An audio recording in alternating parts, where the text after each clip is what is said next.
Go. Whenever there's a storm coming, agents have to open these floodgates. So the water surges from south of the border under Via Internacional and then enters the U.S. through here. There's been a lot of times where migrants try to cross, so the coyotes, their guides bring them in and they get stuck and have to be rescued. When it's dry, the smugglers often cut the metal, the crates there, and then they bring in migrants through there. So it's a cat and mouse game. Now contractors have to be hired, they have to repair the doorways, and this has been going on for a long time. So those doorways just got repaired, you think? They're done. And then you see all the trash. The water comes down here, and then this is just a bunch of trash as far as the eye can see. Sewage, remember, it's also chemicals, toxic waste that comes into the water, flows into the river and out to the ocean. That is the main reason why the beaches in IB, especially in southern Imperial Beach, are closed pretty much all year. And that's another big problem. We talk about the sewage. Yes, it's bad, but it's also the toxic chemicals and the waste materials that are bad for the environment that get into the water and eventually flow out to sea. So what's the answer? We gotta repair first of all, the wastewater treatment facilities on our side, which in theory catch the sewage and all the bad water. They clean it and then they release it out into the ocean.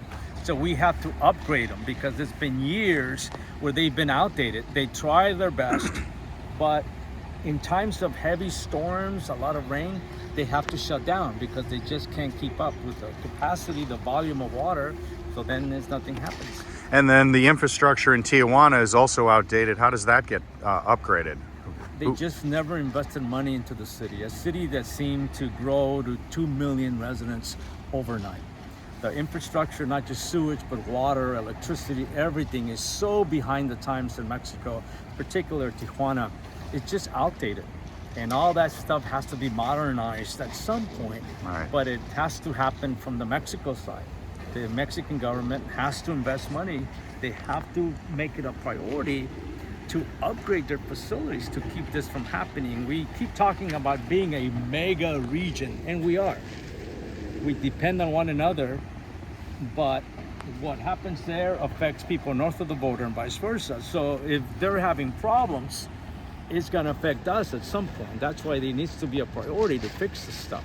And maybe the US government has to get involved and yes, use tax money to fix it because it is hurting US citizens, right. US residents. So it might be a good investment on Washington's part. When you talked about off camera, the trade agreement with Canada, Mexico, and the United States, you felt that could be a good way to fund it? Yes. So a lot of the money in the agreement, it's been set aside. They agreed to set aside hundreds of millions of dollars to fix environmental issues such as the water sewage problem that we have here between Tijuana and San Diego. There's also other issues like in Imperial County, right. Further into Texas. So this money is supposed to fund projects on both sides of the border to mitigate these problems. But we're already finding out that the money that has been committed to this project is not enough.